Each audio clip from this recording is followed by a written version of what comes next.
ahead and press record here, and we will go ahead and get started. All right. Well, yeah, again, welcome everybody. Glad that everybody could make it out. Glad that everybody's excited to be here with us. We spend a lot of time thinking about fruit here, so it's fun to talk about it with people. It's fun to nerd out about it. As Alex said, this class is as much a Q&A as anything else. I'm going to take a little bit of time at the beginning to go over some general concepts of just the approach to breeding and the approach to fruit agriculture that we take here at Fox Haven. But beyond that, we can take this all kinds of ways.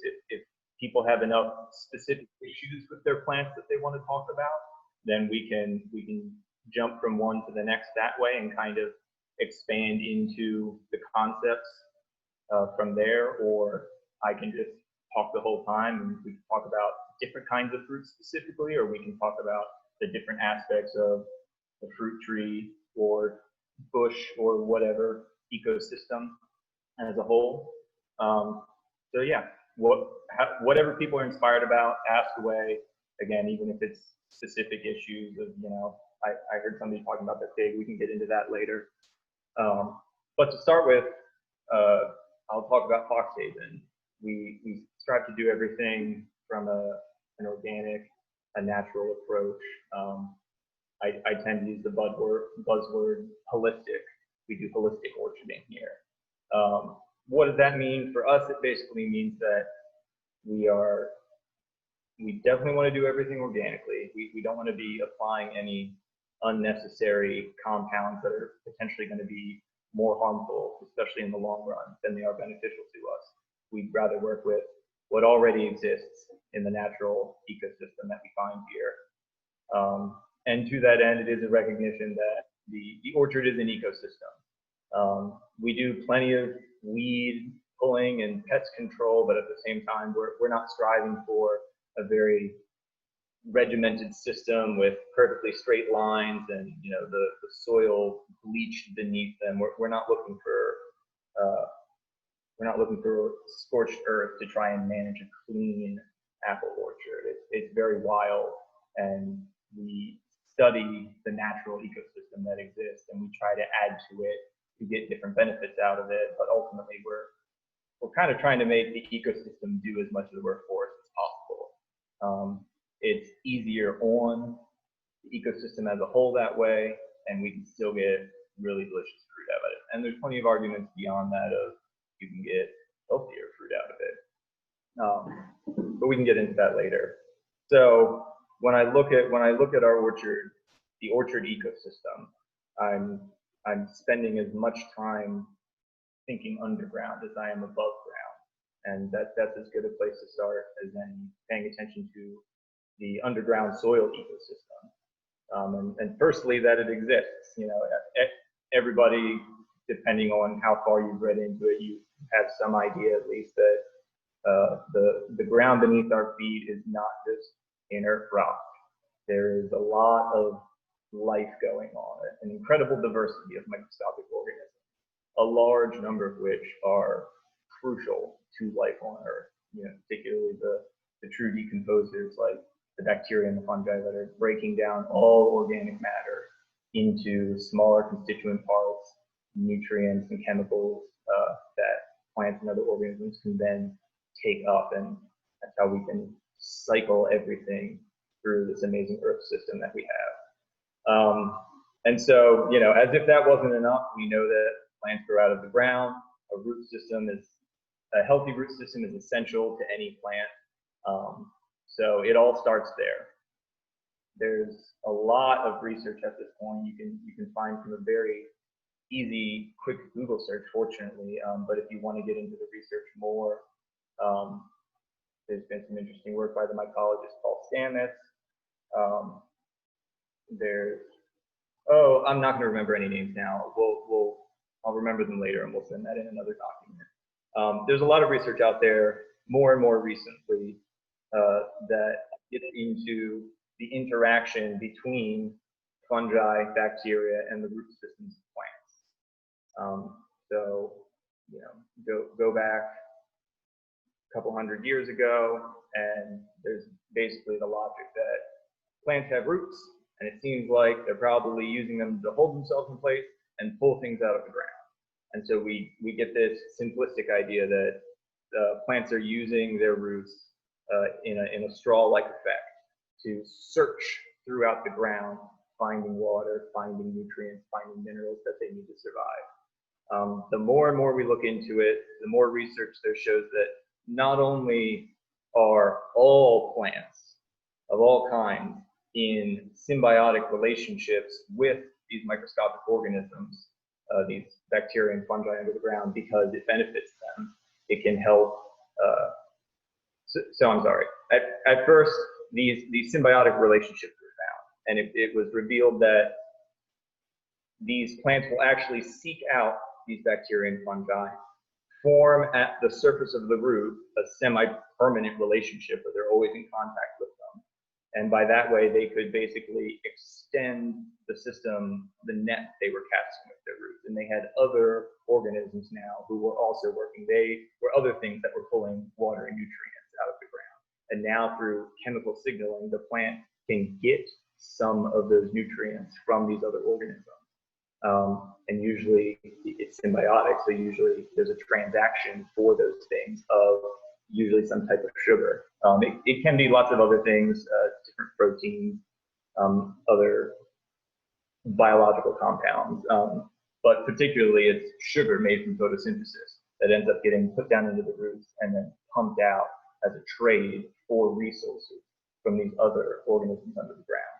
And then more and more research comes out, and more it seems like this isn't just a convenient symbiotic relationship that occurs more often than not.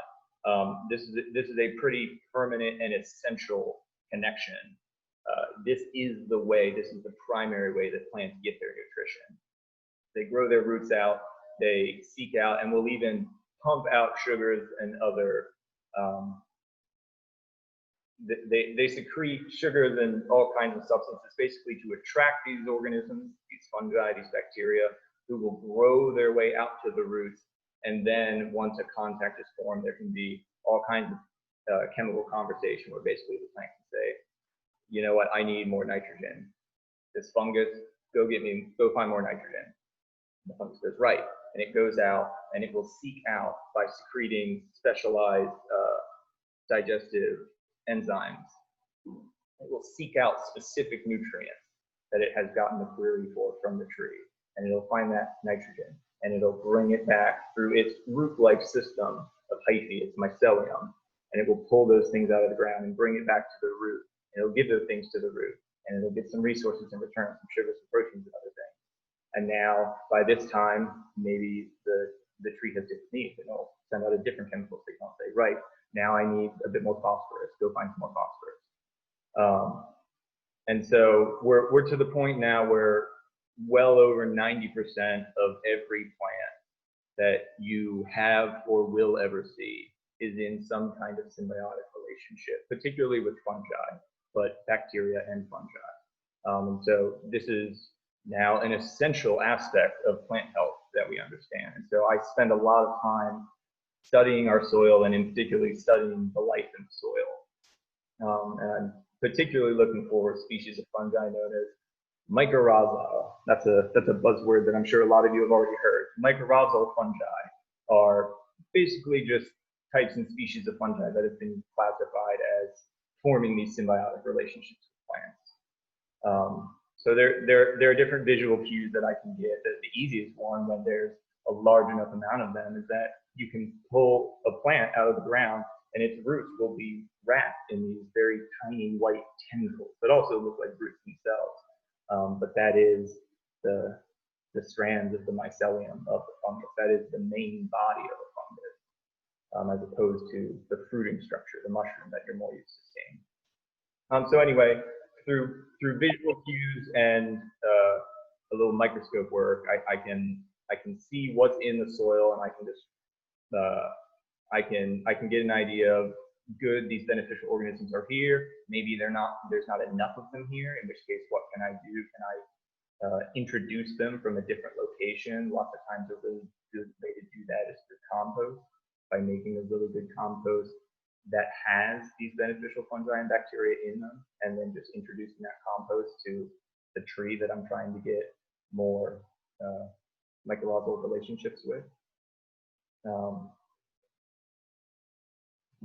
Where I want to go from there. So anyway, yeah, I'm always focusing on the soil. I'm always striving for soil health and the health of that ecosystem, and that inevitably means not just bacteria and fungi, but all of the things that provide food sources for them, which is a big part of, I don't want a clean space. I don't want pristine roads with bare soil and no weeds. I want other organisms. I want other plants. I want things that are going to drop foliage from time to time. I need fresh organic material that can be decomposed by these organisms.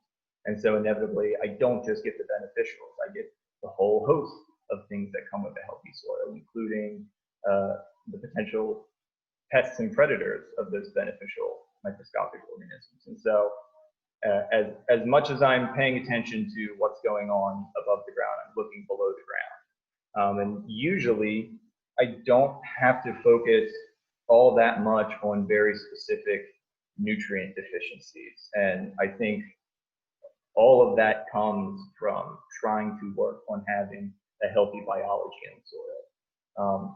Basically, there's already a lot of nutrients of all different kinds that are trapped up in your soil, and we're talking soils all over the world. You know, if you're growing on topsoil that was brought in and covered a couple feet when your house was first built, that's another issue, and you definitely are going to need to focus at least up front on adding a lot of nutrients to that soil, probably through compost, but also through biology.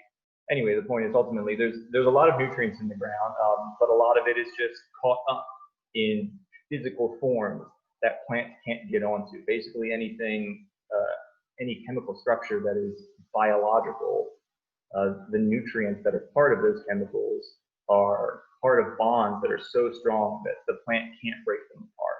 The plant needs those more complex materials to be broken down into inorganic substances, which are much smaller, much weaker bonds, much easier for the plant to take up and break 2 nitrogens apart if necessary or something like that. And so you can have all of the nutrients in the ground that you want, but especially if they're in an organic form, you need the biology to take care of all of those nutrients, as in to break them down, to decompose them into a form that the plants can uptake. And we know now through their relationships that they'll not only break down organic material into the various nutrients that the plants need, but then they usually the exact same fungus, or many times the exact same fungus, will have a hand in then taking those broken down nutrients right to the surface of the plant root and introducing it to them. So yeah. Composts are excellent once you have that biology, adding organic material that they can break down. Any fertilizer that you're going to get out of the store, whether it's granular or liquid or what have you, 9 times out of 10, it's already in an inorganic form. The benefit of that is that your plant, whoever you're trying to give the fertilizer to, is going to be able to immediately take that up. It doesn't need to be broken down by the decomposers. The downside to that is that it's very, very easy to pour on more than is necessary.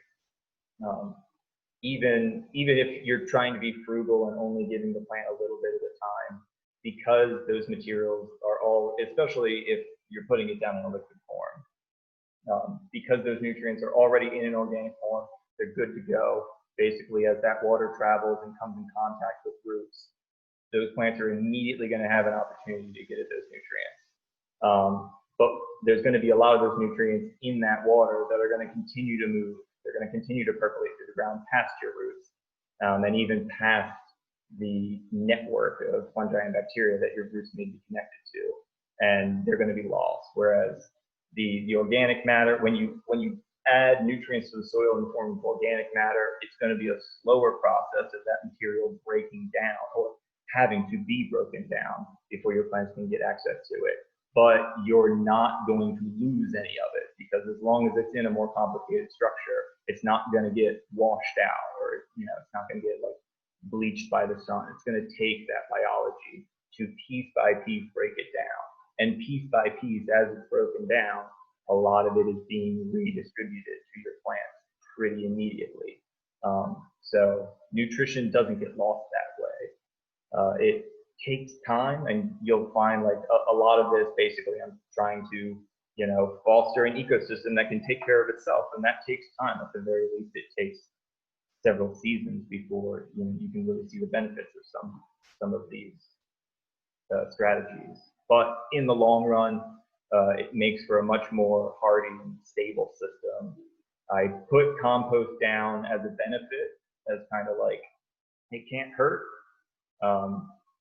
The orchard alone is about a 2-acre space, so most of the time I don't even have a massive amount of compost that I can really satisfyingly spread it all over the orchard. So just compost wise, like, I get what I get. I'm adding that nutrition because it can't hurt. But we've been working with the biology for enough time that I take regular soil tests and they look pretty good overall. And I just have the confidence that the nutrition's there and the biology is going to take care of it. And so in terms of, there's no fertilizing that we do beyond the adding of the occasional compost. And particularly, the other big reason that we're adding compost is because we're trying to foster that beneficial biology in the soil. And so we're trying to grow more of it in compost and spread that compost, therefore spreading that biology, expediting the decomposition materials, the recycling of nutrients. The faster we can get nutrients to recycle, the better off we're going to be. There's always going to be more organic material. There's always going to be that source. Let's flip it now, but let's stay microscopic. We're talking about above ground, and particularly the surfaces, not only of the ground, but of your plants that you're working with. It's so easy to not think about the microscopic world when you can't see it. I apologize if it creeps anybody out, but it is a fact that we often don't think about as we go about our lives, that we are covered in microscopic organisms. A decent variety of them, in fact. And we, in fact, because of that, can appreciate different interactions. There is an ecology that is going on the surfaces of, not just the surfaces of objects that you go around on, but especially of organisms, of ourselves, of animals, and of plants. And so, surprise, surprise, we need to focus on those things, especially because I across the board, I would say, more so than any kind of insect pest I could think of, the biggest problems year to year that I have are with different fungal diseases. And on their own, a fungus is a microscopic thing. Normally we don't actually see them growing until there's a massive colony of countless individuals. And so when I think about fungal infections on my trees, whether it's some kind of rust or some kind of blotch, or pick your poison, it starts at the microscopic level. It starts at individual spores of that fungus somehow being introduced to the surfaces of my plants, usually the leaves, and then finding a foothold somehow.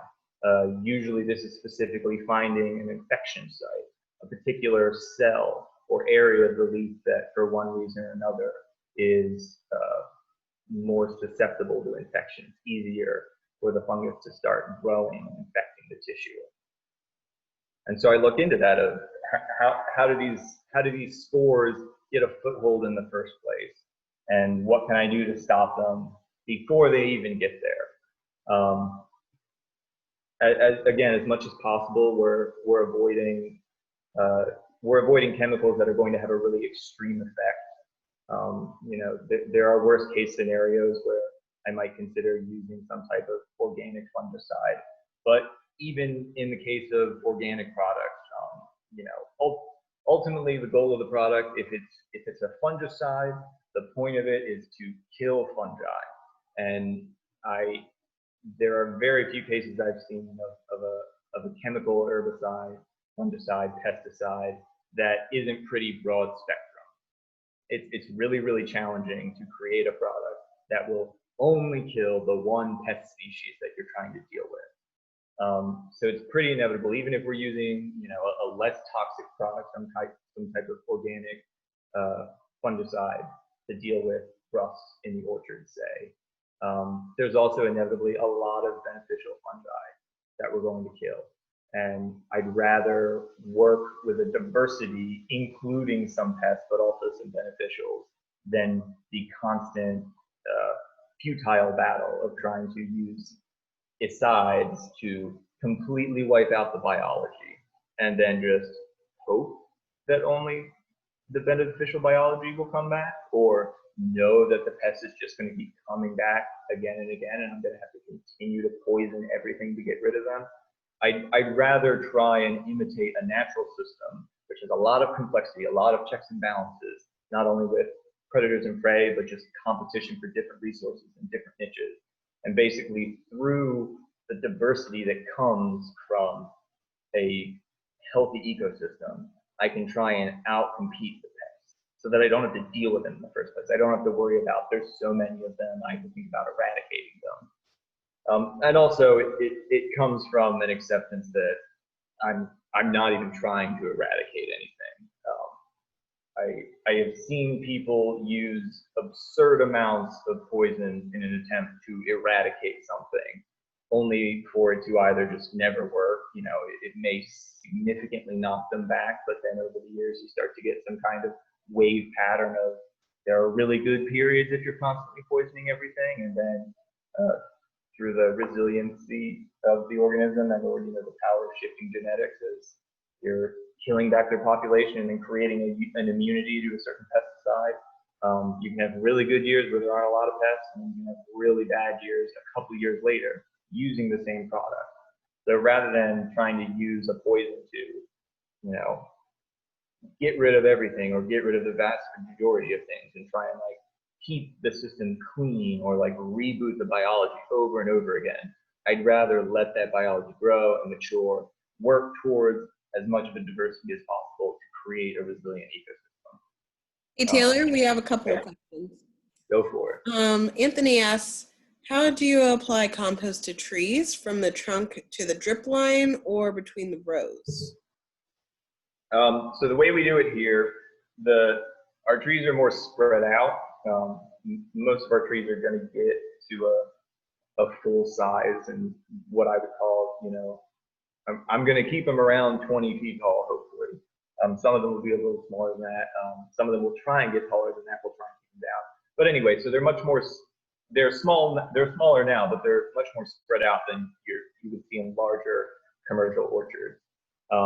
Even so, for the most part, I try to maintain them in rows. There are lines that they run along. And so a lot of my management directly with the trees is in a row space that I designate. I know that the roots of those trees are going far beyond this, 6-foot spaced line running along their trunks that I've determined. But most of the time, if I'm doing any kind of sprays with a backpack sprayer that would go on the ground, like if you were going to do a compost tea, or if I'm spreading compost, I'm spreading it at the bases of the trees in that line. So sometimes I'll refer to it as the drip line. That's not the case with all the trees because they've grown out of it, and I know in years to come, this space that I'm maintaining is going to be far smaller than the actual drip line is. That's okay. By the time the trees are that big, I will hopefully have to do less and less work anyway.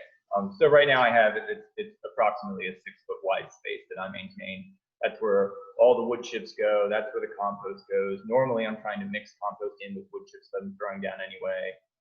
If there's any kind of amendment that I want to put on, it goes on there. If there's any kind of spray, even if it's a foliar spray, something that I'm spraying on the leaves of the tree, a lot of the things that I use, especially if I'm introducing beneficial organisms, that'll end up getting sprayed everywhere. So I'll spray that all along the trunk of the tree and on the ground too.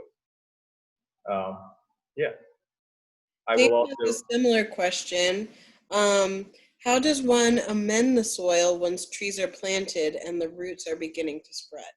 yeah, it's tricky. It is part of the challenge of growing perennials of any kind, which is most fruits, unfortunately.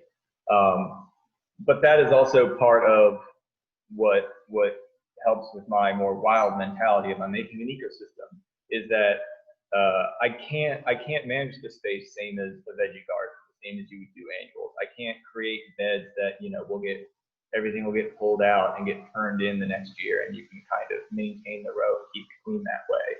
Um, and it's so as much as possible, I am trying to not disturb the roots of these trees. So I do as little digging around them as possible. The only time that I will dig significant holes around the trees is when I am introducing other plants. And you could call it companion planting. If you're into permaculture, you could call it plant guilds that I'm establishing. But it's basically just the idea that I am learning from nature, where all plants, especially ones that are in close proximity to each other, are interacting with each other for one reason or another, whether they're sharing resources, whether one is pulling resources from another, whether one is growing in the shade of another. I see that plants interact, and so I try to make intentional interactions with my plantings around the trees. So like I'll dig a big hole, a couple feet away from the trunk of a fruit tree. I'm hoping that I'm not hitting roots. I'm going to try and avoid them. I might lose some of them, but it'll be worth it because I'm putting in, let's say, a comfrey plant. Comfrey, a lot of people will call it a green manure, or you can use it in place of compost. It's a plant that will pull a lot of nutrients out of the ground for its own use, but it's one of those where it's constantly making new leaves. And they're kind of starting from the center like a rosette, and they get bigger and bigger. And once they've been used for a while, they just fall to the ground and they rot. And so it's a plant that's constantly cycling through, which means that there are nutrients that it's pulling out of the ground that are being put up into the foliage of the plant. And then that foliage is eventually getting dropped on the ground right around my fruit trees.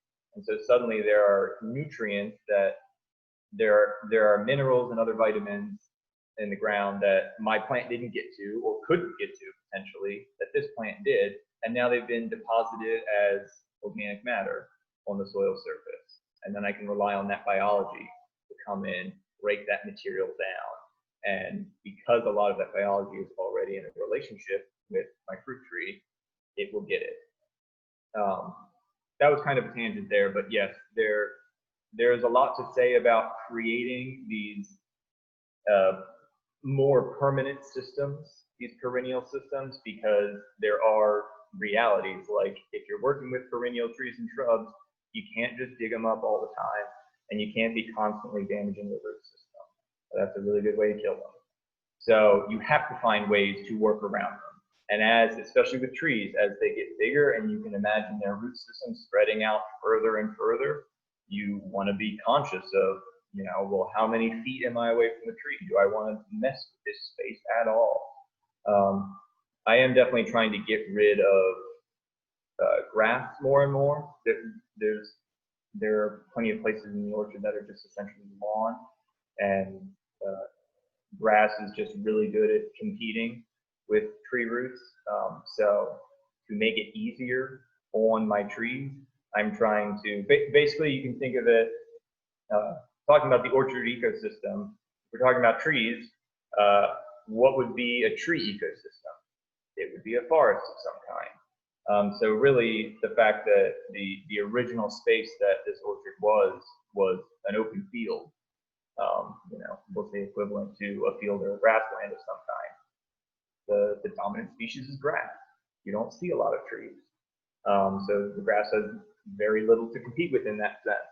And also the underground biology is different, and the diversity of plants that you encounter, it's a totally different ecosystem. So as much as possible, while my apple trees, we can essentially think of them as while they were planted in a field in a totally different ecosystem than they're made for through their biology. I can try and make a forest around them. I'm trying to imitate, particularly for apple trees and a lot of other fruit trees, I'm trying to imitate the edge of a forest, a place where there's plenty of light coming in, but there's a decent canopy, especially of some of these more understory young apple trees. They'll get up there eventually, but they're on the edge now. There's going to be a lot of perennial but herbaceous shrubs and other things growing beneath their canopy, but there's not going to be a lot of grass. There's going to be a lot of ground that gets matted in the forest's biologic or the forest's organic material. The wood, the twigs, the branches that fall, all the leaves every year. So we're thinking of, instead of an area covered in nothing but grass, we're thinking of an area covered in organic debris, basically, with lots of herbaceous things popping up around that. And so more and more, I am trying to spread the mulch and spread these plantings of comfrey and other perennial herbaceous things. And I'm kind of trying to fabricate a more forest-like ecosystem in that way. That was also kind of a tangent. Did that answer the question? I'm sorry.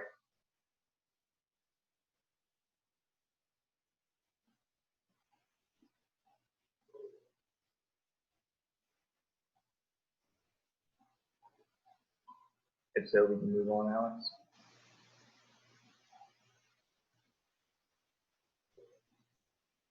If we lose Alex, let me open the chat.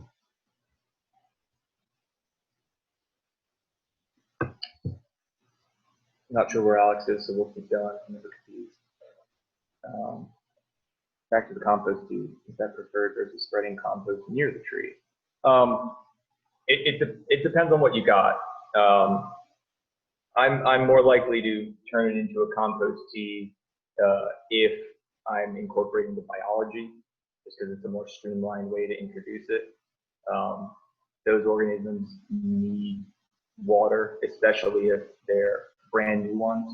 If you're getting a lot of, particularly for the fungi, you're getting a lot of young mycelium that are growing spores that are just starting to break open and grow. Excuse me. They need water to move through, and especially to grow, to find the roots of plants to form symbiotic relationships with. There are plenty of species, plenty of these beneficial species that if they don't get, you can introduce them into the ground, especially if it's a brand new fungal spore. It'll break open, a single hyphae will start to grow out. It only has, I don't remember the numbers from the most recent research. It's something like a day, maybe 24 hours. It has a very limited amount of time and resources that it can grow in order to find a root that it can attach to, because if it doesn't, it's more likely to die. A fungus that can very quickly find a plant to partner up with and get that exchange of nutrients going, it's going to be able to feed itself off the plant from a younger age and thereby grow faster and more easily. There are plenty of cases of beneficial fungal spores in the ground that they start growing and they get that single little strand and they don't have the energy to turn around. So they're growing this way. They're trying to follow a chemical signal of the beneficial exudates, the nutrients that the plant is exuding to entice the fungus to come to it. But if that plant root is too far away and it runs out of energy and trying to grow to reach it, then it's more likely to just die. So that being said, if I'm trying to introduce biology, and usually I'm making compost tea because from the compost I am getting some nutrients to feed that biology while they first start to grow, I will do that in a liquid form, just because it will hopefully expedite the process of that biology establishing itself in the soil. We have a compost pile system here, and that's simply just from, we have plenty of waste. We have plenty of green waste that builds up. And so we can make that compost. And so I don't have a fixed schedule for compost. There are definitely certain times of year that I prefer to put the compost on, but that's usually just whenever this particular batch happens to be done, it'll get thrown out there. Another question. How do you determine what plants to grow around the trees in a symbiotic relationship? Yeah, so you can spend hours and hours and hours and hours on the internet finding recommendations for plants that grow well together for all kinds of different reasons. Um, the, the group that has gotten into this the most is the world of permaculture. For those who aren't familiar with it, permaculture is a methodology of it's many things, but the biggest part of it is a methodology for agriculture, and it espouses a lot of what I'm talking about of striving to grow food in such a way that is harmonious with the natural world. Um, and so they, as a worldwide collective, permaculture has really gotten into the idea of growing plants in close associations with each other to create ecosystems, basically. The term they use is guild, plant guild. And so what kind of plants are you going to put in your guild? So those are some buzzwords you can use if you want to look up, and it's basically as simple as if you're growing pear trees, and you can just Google like permaculture pear guild or permaculture blank insert the plant you want to grow guild, and there's bound to come up different ideas that people have. It is well worth, if you are going to look into that, it's well worth taking the time to comb through it.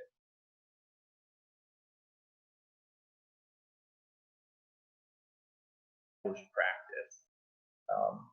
It's not that there's a single official body establishing practice, but it's more like you can read something where somebody's just saying like, yeah, I just put in the garden last year or even 2 years ago, and these are the 4 plants that I grew together, or these are the 10 plants that I grew together, and here are the reasons that I did that. And you can think, hey, great, those are good ideas. The trick is there are only so many examples of people who have been planting and growing perennial plants with this concept in mind that you can find really old examples of, here's the system that was in, everything here was intentionally planted and it's been here for, 30 plus years. Those are the things, those are the people whose articles I try and find and read. Because if they're talking about benefits that you're getting from those plants, it's much more likely that those are actual benefits that they are seeing, not just theoretical ones. That's not to say there are all kinds of ideas out there. There are people who will just put up an article hypothesizing like, I have never planted this garden, but this garden design would be a really good idea. Putting these plants together would be a good idea because we know this plant is a nitrogen fixer, and we know this plant will serve this other function. It's just good to appreciate that a lot of times the designs and the matchings up of different plants to grow together as companion plants or in a guild, it can be more theoretical than from real world experience. So more of the diversity of my orchard comes from wild plants that introduce themselves that I am happy to let thrive there. I tend to be more rigid about deciding to introduce things. And don't get me wrong, there's plenty of space and there's lots of times of like, yeah, I heard that this plant is particularly good at accumulating phosphorus out of the ground. So let's plant it and keep a close eye on it for a couple seasons, do some vigorous soil testing, and let's see if we can measure some kind of increase in the amount of that nutrient being cycled through the system, cycled from the inert soil back into the biology and so forth. That doesn't always work, and lots of times it's just because these ideas are untested, and so it's worth trying.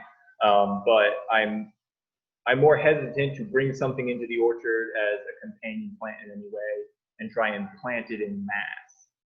Comfrey is probably the best example. Comfrey is really popular. Everybody uses it. It's popular enough that there's a decent amount of research out there backing up the idea of a handful of particular nutrients that it is really efficient at pulling out of the ground, particularly deeper in the soil where the shallow roots of your tree might not get to. And there are only so many plants that there's a large database of knowledge on their ability to do these things. So lots of times you can put something in and it's like, you know, I read about this connection, you know, I read about, or one example is I recently, last spring, we put a lot of wormwood in the orchard.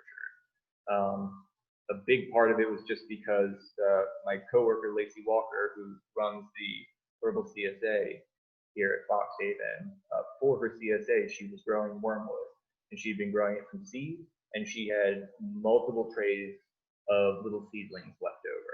It was basically just like, I'm at the capacity that I need for my program. Could you use any of these things?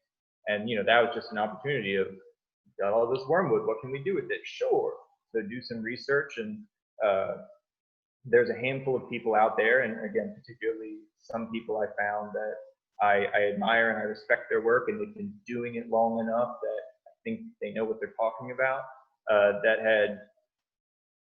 that had spoken of wormwood being effective, the smell of wormwood deterring certain species of fly, particularly some species of fly that like to lay their eggs in the skin of my apples.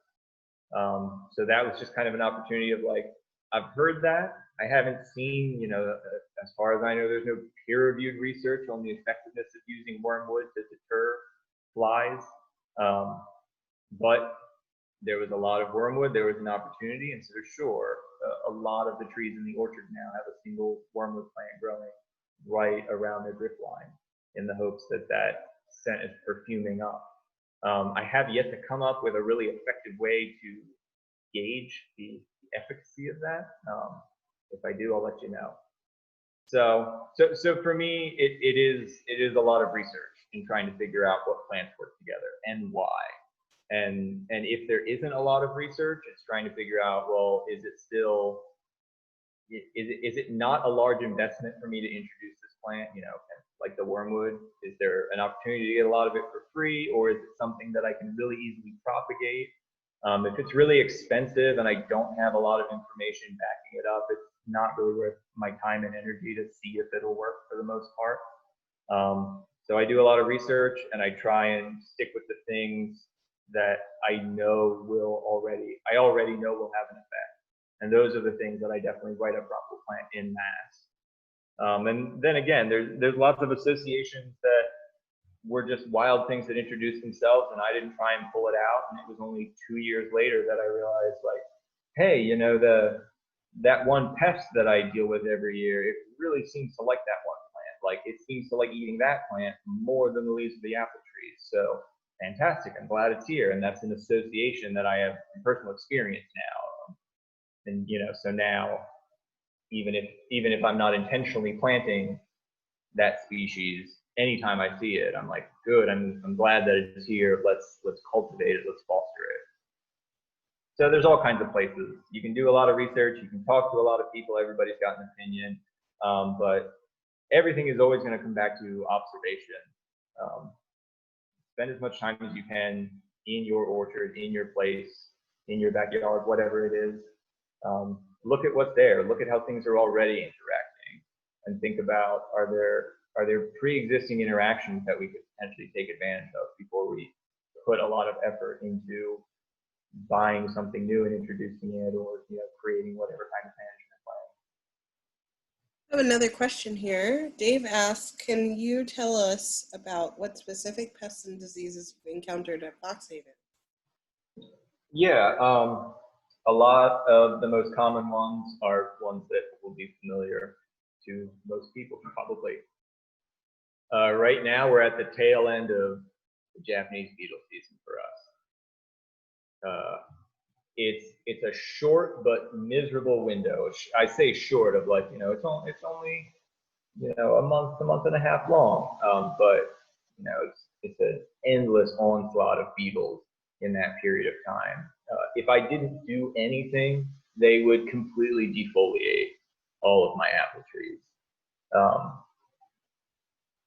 So they're one that really frustrates me, because they're a classic example of, they're an invasive species. So there really isn't a lot going on in terms of the native plants and animals, the native ecosystem that I can take advantage of to deal with them. But also, to my knowledge at least, what I've read, there isn't a lot of really effective organic methods, especially in terms of like introducing another non-native but benign species that will predate on the beetles or something like that. At this point, the way that I deal with beetles is I spend a lot of time, not only in the orchard, but just everywhere I go, anywhere that I'm outside, anywhere that there are Japanese beetles eating something. I'm trying to take note, and I'm trying to figure out. I mean, it's a list of hundreds and hundreds of species in terms of like what do Japanese beetles eat. But as much as I can, I'm trying to focus on what do they prefer to eat, and what out of what they prefer to eat could I potentially introduce into the orchard or encourage more of to grow in the orchard. Or at least at the very least, what do they prefer to eat more than my apple trees? In my experience, they will eat. I mean, the challenge is will eat just about anything in the rose family, but there are plenty of things in that family. Like there is some multiflora rose in the orchard. It's hard for me to keep a hold on it just because there's enough of it, and I can only manually clip back and pull out the roots of so much each year. So there is a small amount of multiflora every single year in our orchard. For the most part, I tend not to worry about it these days because by pulling it out, I've gotten the population of multiflora down enough that it seems like every year the Japanese beetles eat it back.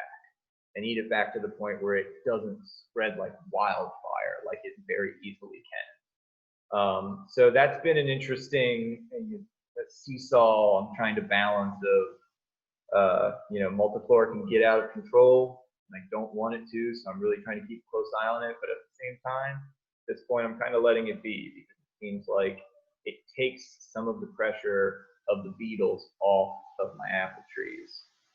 Grapevines are another thing. And grapevines are easy enough to propagate and cultivate that I can have a couple going on the perimeters of the orchard. We have a tall fence, so I can have some of it growing on the fence, so I can have some of it growing up of a dead tree that's standing in the back corner there. And that's providing more foliage that the beetles seem to appreciate eating more than the apples. The only reason that my beetle season ends when it does, I think, is because we have a lot of conventional large-scale farms in the immediate area around us, and a lot of them grow corn.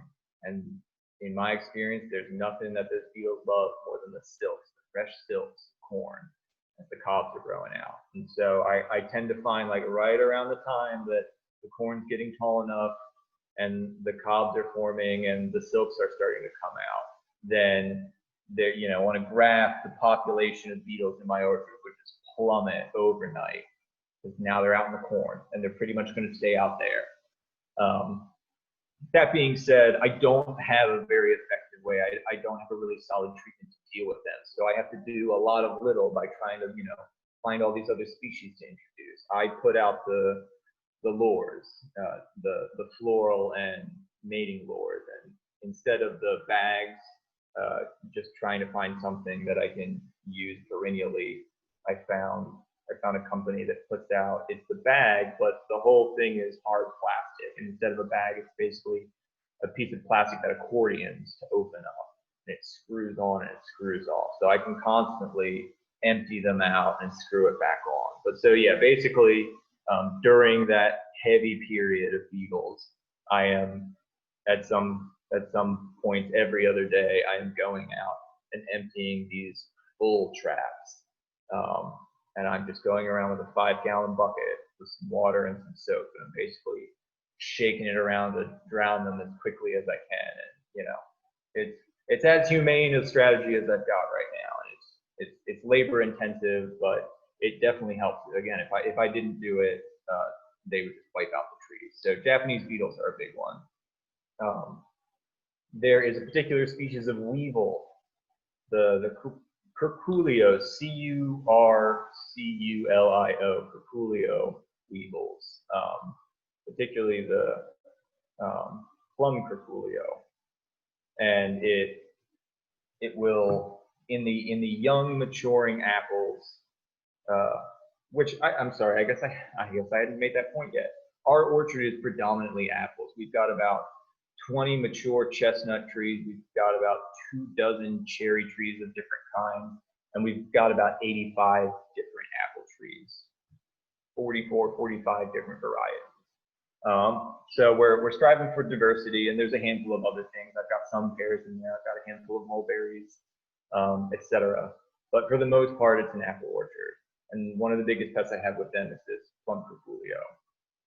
When the apples are young, they're smaller and they're forming, these weevils will come along and they'll deposit their eggs into the growing flesh. And so there's a very particular scar that forms from where the parent will make an incision, or the mother will make an incision, insert the egg, and then depending on the year and depending on the variety that you have, because of course some trees are better than others, but in some cases, the fruit can form so fast that it will literally squish the little egg before it can even get going, and the fruit will be okay. There'll be this permanent scar on it, but the fruit will still size up. In cases where the fruit isn't that fast, in cases where that egg hatches and that larva is faster, it'll eat its way all the way to the core, and it's going for the seeds, which are packed full of nutrients. And so it'll make its way to the core, it'll eat every single seed, and then it'll make its way back out and fall down and try and go pupate in the ground. None of those apples will shrivel up and fall off the tree before they even mature. They are a big pest, so I have to deal with them every year. My most common strategy for that is kaolin clay. Some people may have heard of in the past.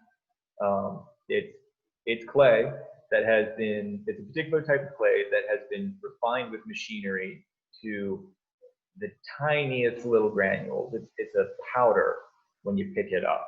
It gets everywhere, but that's what you want it to do. The idea with this is, with the right ratio, I mix it up with water, I put it in a backpack sprayer, I run around coating the surfaces of my apple trees. And the idea is, once it dries, the water will evaporate off, but all of this clay particulate matter will stay on the tree. It makes the trees look dusty and white. It makes the apples look that way too. But it's good because anybody that's going to come along and be trying to eat the apples, eat the foliage off of the apples, is going to get dirt in their mouth, just like we would. They're going to be grossed out. It's very unappetizing. They're way more likely to go somewhere else. Also, these little granules of clay are so small and so fine that they will actually fit into the mouths and other orifices of insects. They'll fit into the cracks in between the armor plating of their exoskeleton, which is really agitating. And so particularly with the plum curculio, I'll use the kaolin clay as a way to just deter them. To basically, any time that they're spending on my trees, they're getting coated in this clay, and it's agitating and it's annoying, and they're better off going to find something to eat somewhere else. So they're better off going to find some wild crabapple tree out in the woods where they can lay their eggs in that fruit and leave my apples alone. So that's pretty effective, but I'm literally just, spraying clay. I'm spraying dirt on the trees. So with any water, it comes off. So I have to, that can be a really effective strategy, but only if the trees are covered and covered thickly enough with the clay. So I have to make sure I'm putting enough of it on. I have to make sure I'm scheduling around weather events. I don't want to take all day to spray all the trees and the next day it rains and it all washes off. If it is going to rain, I'm trying to plan around that and go out and spray right after the rain is done. So I have the longest period possible where the clay is on the trees. What's another pest? There's a lot of different, and for the most part, nameless caterpillars that come along, tent caterpillars, named for the silken tent structures that they weave, where a whole group of them will hatch all at once, and they'll turn a small bundle of leaves just into this big mess of sticky tendrils. and they'll eat all the foliage in it. And if you leave them be, they'll start at the tip of a branch where their eggs were laid, and they'll slowly make their way up the branch. Suddenly, you'll have a branch completely defoliated, and then they'll just keep going. They'll just keep eating until they're ready to pupate and move on as moths. And so there are different ones that show up at different points in the year. There are caterpillars that I have to deal with in spring, summer, fall. Some of them in particular I'm familiar with, but for the most part, I don't even bother to figure out the specific species. And, but for a lot of other things, I will really study the particular pest and like, what is this organism? What life cycle does it go through? So that I can try and learn what is the optimal time for me to deal with it. Again, I'm not using generic or blatant poisons of just like kill all of it. I'm trying to look for what is the way that I can be most effective with the least intrusive of a treatment. And so part of that is, well, what is the best time? Is it better to deal with them when they're adults? Is it better to deal with them when they're trying to pupate, when they're larvae and they're turning into adults, or what have you? For the caterpillars in general, it's just the caterpillars. I don't care what they are; they'll completely defoliate the trees. Certain species of caterpillar will also eat the apples. For caterpillars across the board, for anything in the Lepidoptera family of moths and butterflies, I will use BT. The BT is short for Bacillus thuringiensis. It's the name of a particular species of bacteria that is toxic to all caterpillars. It's toxic to all species in that family. And basically what it does is, if a caterpillar consumes it, it gets down into their gut, and it begins, the conditions are such that the bacteria is able to exponentially grow and expand to the point where it will just blow up that caterpillar, literally, and it'll get broken down from the inside out. It usually takes 24 to 48 hours for that to happen. So that is another liquid application. I can buy BT. It's a very common organic product. You can buy from a lot of different places. I will mix it to the right ratio in water, and I will spray it on my trees. And then that is in response. If I see caterpillars, there are certain times of year when I'm expecting them, but again, if I don't have to spray BT, I don't want to. There's always a risk that I might be harming some benign or beneficial species of caterpillar that's going to die from this BT too. I don't want that. So there are specific times of year when I know, like, okay, this pest caterpillar is coming. So I'm anticipating spraying, but I will usually wait to spray the BT until I actually get visual confirmation. I can get away with that because the turnaround of using BT is so quickly. If I see caterpillars and I spray them that day, they're not going to do that much more damage before they all die. And BT is also beneficial because to some extent it already exists in the ecosystem naturally. And so I know that once the caterpillars that consumed it initially die, it's not like there's going to be a rampant outbreak of BT bacteria that's going to spread and kill everything. No, like it dissipates, it finds its niche within the greater ecosystem. Life goes on. So that was also getting into treatment ideas for the three of them. But yeah, I would say the Japanese beetles, the various tent caterpillars, and the Plumcrepulio weevils are year after year the most annoying things that I have to deal with. But with a diversity of strategies to try and handle them, we keep it in check for the most part. We have another question. Monica asks, could you please discuss fruiting and failure to set fruit? Yeah. Monica actually emailed me already about for fig trees. And I believe some other people had the same issue of you have figs that either aren't fruiting, or you have figs that are producing figs, but they never mature and they just fall off the tree. Figs in general, in my experience, are a little more finicky and picky than other types of fruit, perennial fruit that you can grow. They are in no way impossible. Like if you get the system down, they work great and they'll be very happy. Basically, figs have a harder time dealing with stress than a lot of other perennial fruit, in my experience. So if you have a fig tree, and especially if the plant overall seems really healthy, other than the fact that it's not bearing fruit. And I will say this across the board for fruit in general and for plants in general, but you can basically think of it as the production. There is nothing more costly to the plant than the production of fruit, of flowers and fruit. They're very specialized pieces of tissue that have to be grown and constructed. Especially the fruit, and especially the seeds within that fruit, is jam packed with nutrients.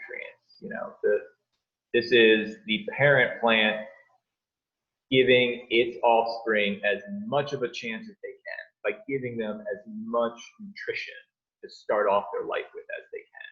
It's a big sacrifice to the parent plant. There are definitely biological systems in place by which, 9 times out of 10, that plant isn't going to sacrifice itself by giving all of its nutrients to all of its fruit. Like there's a limit where, the plant's gonna look out for itself.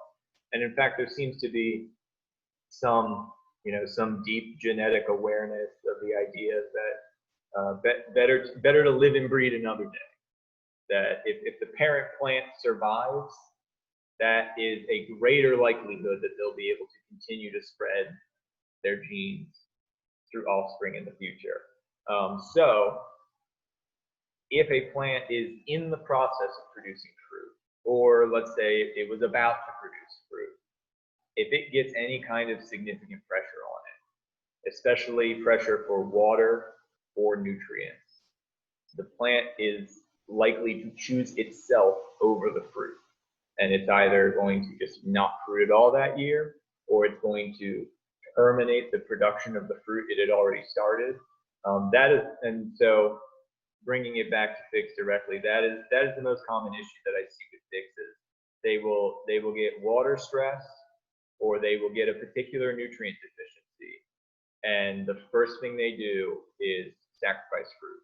And again, I think it's supposed to be that mentality of the plant is like, well, I need to make sure I survive so that I can try again with the fruit next year. If I keep producing fruit and I end up really hurting myself and dying in the process, then that's not worth it. So if you don't already have your plants, especially whether it's this fig or anything that you're really paying close attention to, and you're really trying to nurture it and baby it to get some fruit out of it, if you don't already have it on some type of watering schedule, especially this time of year, you need to get it on one. All fruiting plants in general, but especially figs, because they tend to not handle the stress. If they start getting water stress, then they're just gonna, that's gonna establish they're like, all right, for the rest of the year, my plan is just survive, just get through the rest of this year and get to winter, get to dormancy. So make sure that they're not under that stress. If they need that water, make sure they're getting it. If you're not already doing even a very basic soil test, at least annually, to get an idea of, well, what kind of nutrients are there in the soil, do that. Lots of times it's not enough to just every year. I mean, compost is one thing.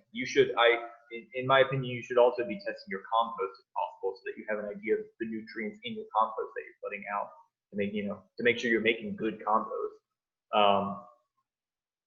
And usually, in the case of compost, you're breaking down a diversity of biological organic material. So there's going to be a diversity of nutrients.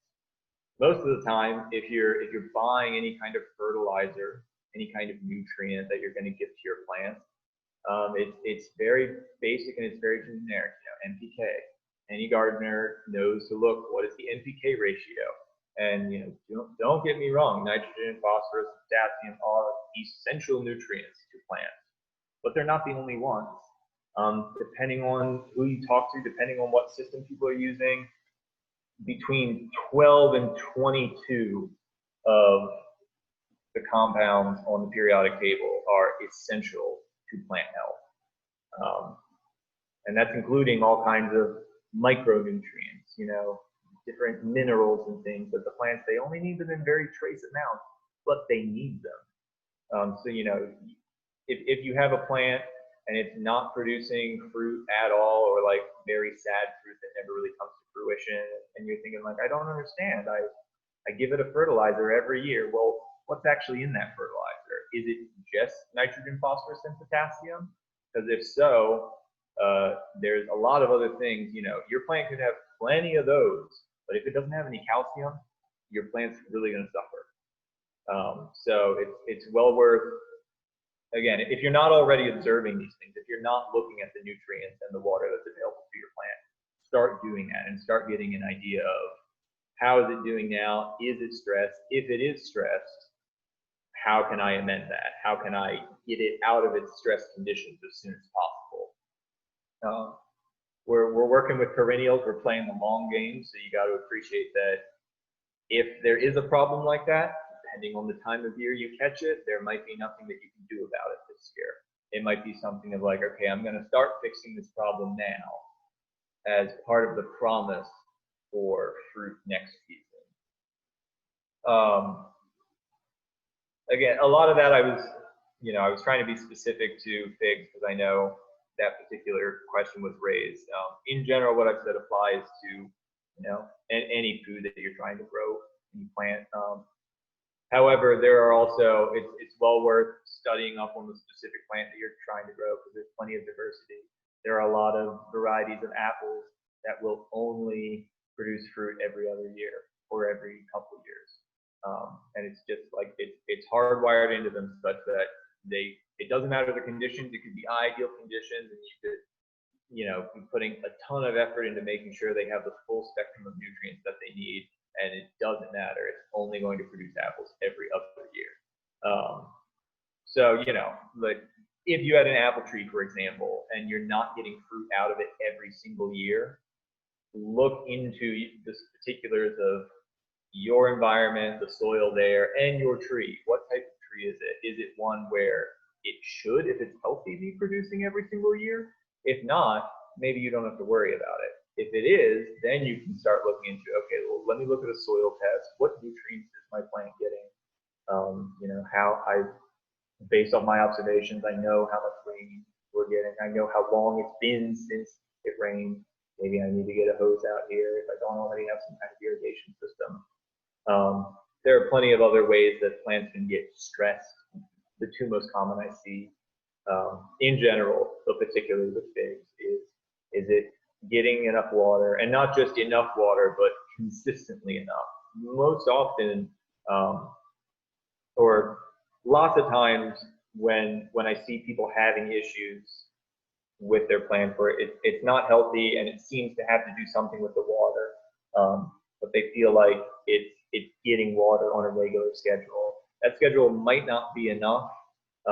Usually the better way that you want for a lot of things is to saturate or soak the ground.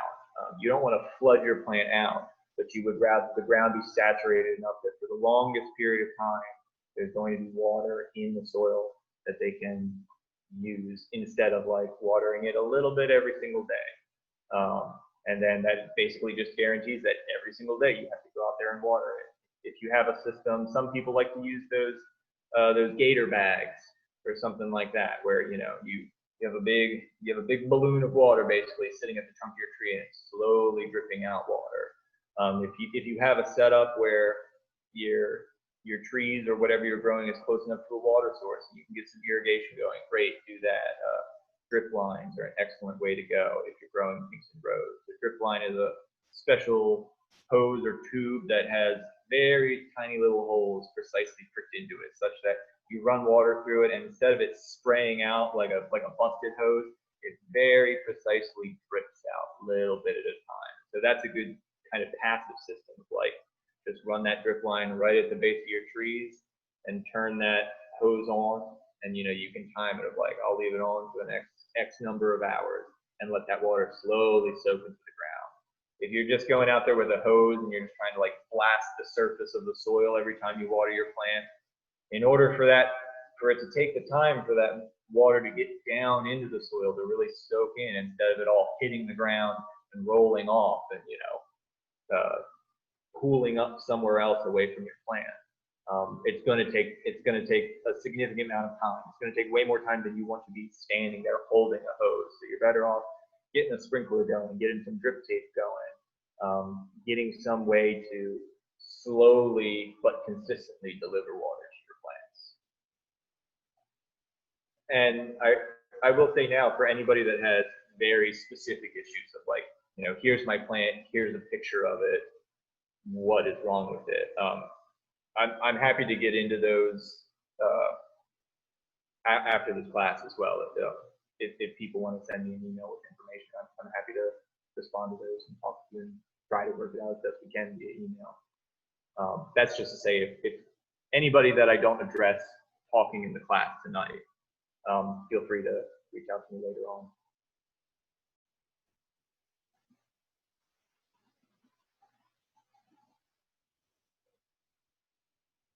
There, Alex? If not, Yeah, we're there. There's 10 minutes left. So we can do a quick round of some more questions. I don't have any questions here in the chat that we haven't addressed yet. yeah, I'll do as many of them as I can. Monica, are there certain plants that can't be put in your figs? Not that I know of. That's well worth looking into. Not that I'm aware of, though. The most successful figs that I have seen, particularly in our area of Maryland, because they can't handle the winters. Even if you're happy with the plant completely dying back every year and regrowing, you're likely to lose the plant unless you're keeping them warm or insulated in some way. So there's plenty you can find out. There's plenty you can find out there about packing in straw and wrapping them in burlap, or putting cages around them and packing that with material to try and keep them insulated throughout the winter.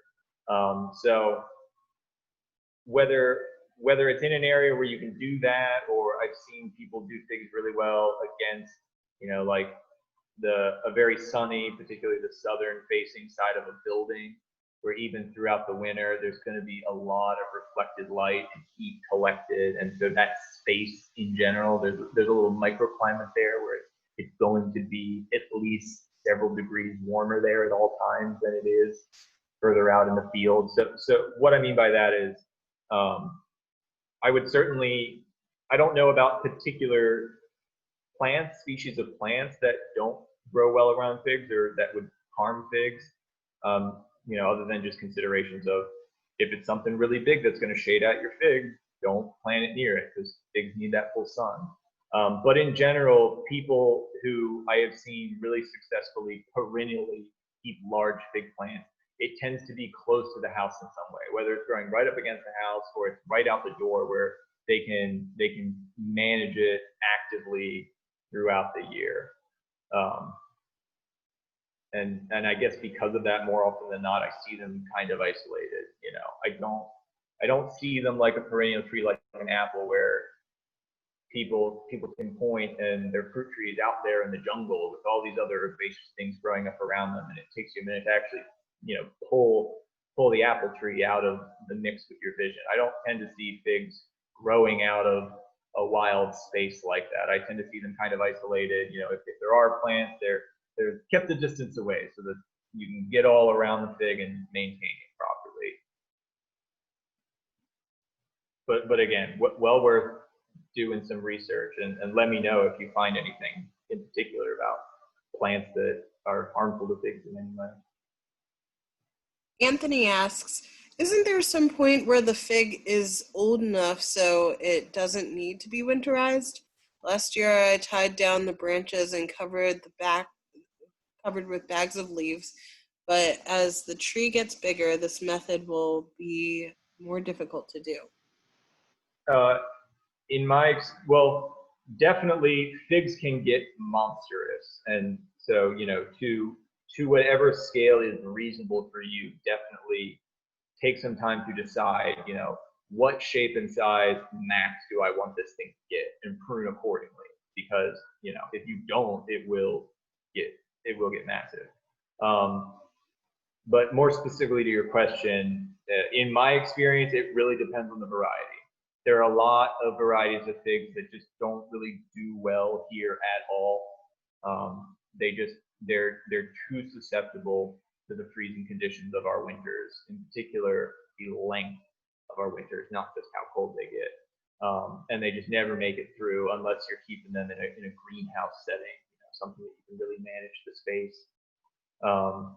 And then there is a spectrum of different varieties that are more and more winter hardy. So I don't know what you're growing. It would depend on that. If you're saying that it's just getting bigger and bigger every year, and you never keep it insulated, then I would imagine it's something. There's like a Chicago variety that is a very popular winter hardy variety of fig. But I would assume you just got something hardy, which is great, but just don't let it get out of control. And lots of times, even the hardy varieties, especially if we have a harsh enough and or long enough winter, they can still really suffer throughout the winter. And if anything, maybe they have some dieback. Maybe the whole plant doesn't die back, so it doesn't seem as extreme. But there could definitely be stresses throughout the winter that they're dealing with that you could try to abate. And as with many things that grow in that structure, like caning bushes, where there's constantly new shoots coming up and there's new branches being formed, like on a fig tree, instead of it just going and going and going, and part of it the impracticality of the places where the fruit is going to be out of your reach, and you want to keep it downsized. If you have branches on your fig tree that are getting really massive and growing really tall, I would say you are better off removing those and encouraging younger limbs to take their place. The age range is different for all kinds of different fruit, but you will usually find that there's a particular age range of tissue or of wood, like a branch, that fruit will optimally grow on.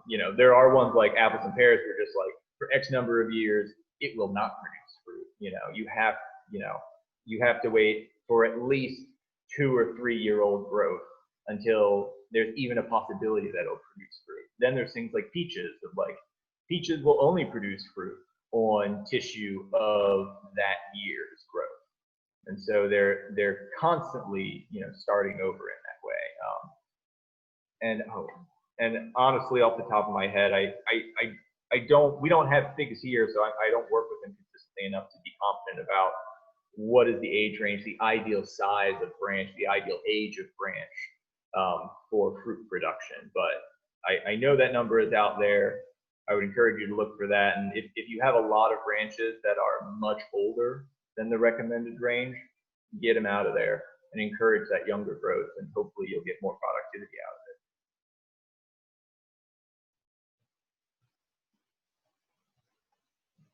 it. Awesome. Anthony says, I think I need to prune back. Don't know what variety I have.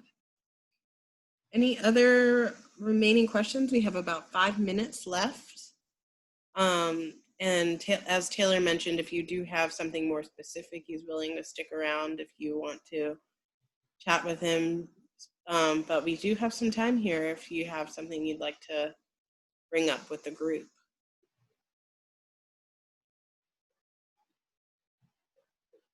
I know we did a lot of rambling. I hope it was beneficial overall. I tend to find everybody does it differently, so I didn't want to get too specific about this is the product I use and this is the schedule that I use it on. Most of our management here at Foxhaven comes from constant observation and trying to create a system that takes care of itself as much as possible. So I don't necessarily have specific tips and tricks for everything unless we take the time to really observe and know what's going on.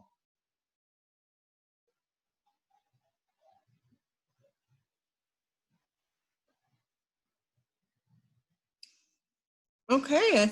Oh, yep. People are saying thank you, Taylor and Alex. Awesome. Thank you, Dave, for coming. Love those questions everybody asked. It really did help to guide this conversation And I'm glad that we were able to shed some light on these fruit trees for you. I think we'll just go ahead and end it here because I'm not seeing any final questions, but we'll be sending out the recording. And Taylor, is it okay if people email you directly or? Yeah. Anything people want to get, again, I know I rambled a lot, anything that people want more specifics or more specific prompts, I just saw a question come in. I have 2 pawpaws about 2 years old. When can I expect fruit? Haven't seen any flowers yet. Yeah. So in my experience, they're actually, if you want to know more about pawpaws, Alex, what is his name? Michael Judd. Thank you. I'm sorry, Michael. I forgot your name. Michael Judd is a local resident, Frederick County local resident, who is truly an expert in pawpaws. And he literally wrote the book on it. It just came out last year, I believe. But he spent a lot of years studying and cultivating pawpaws. So right off the bat, I'll say seek him out if you want the pawpaw knowledge. In my experience, pawpaws definitely to fruit take more time. I have pawpaw trees that didn't fruit until they were 7 years old. They grow kind of slow at first.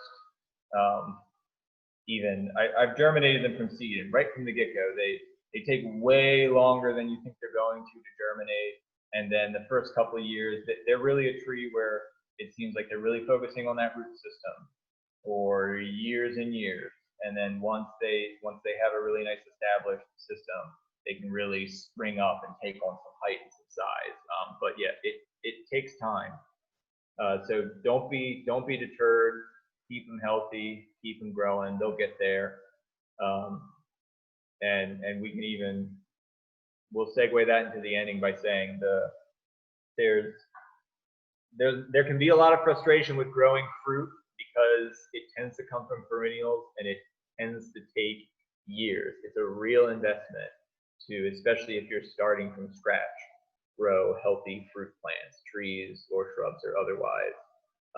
So don't get discouraged. I think it's a healthy practice of mindfulness to care for these plants and to truly think long term. There's a famous old adage about pears that you plant pears for your heirs, and it's because even more than others, pears can take decades before they really start producing fruit. And so there's this idea that if the vast majority of apple trees in our orchard are no older than 5 years old. So we're starting to get production, but we're right at the beginning of these plants' lives. But if we treat them good now, and we help them grow up into really strong, healthy trees, they're going to be producing apples for the next 30, 40 years. A lot of which we may not even see, but it's well worth the time and the patience and the investment of working with fruit plants. So keep at it. Don't get discouraged, and hit us up if you have any particular issues. Right. Anthony says patience, and I could not agree more. Patience. Awesome. Well, thank you all so much for coming. We'll be sending out the recording and Taylor's information in case you have any additional questions. I hope you have a good rest of your night. Night, everyone.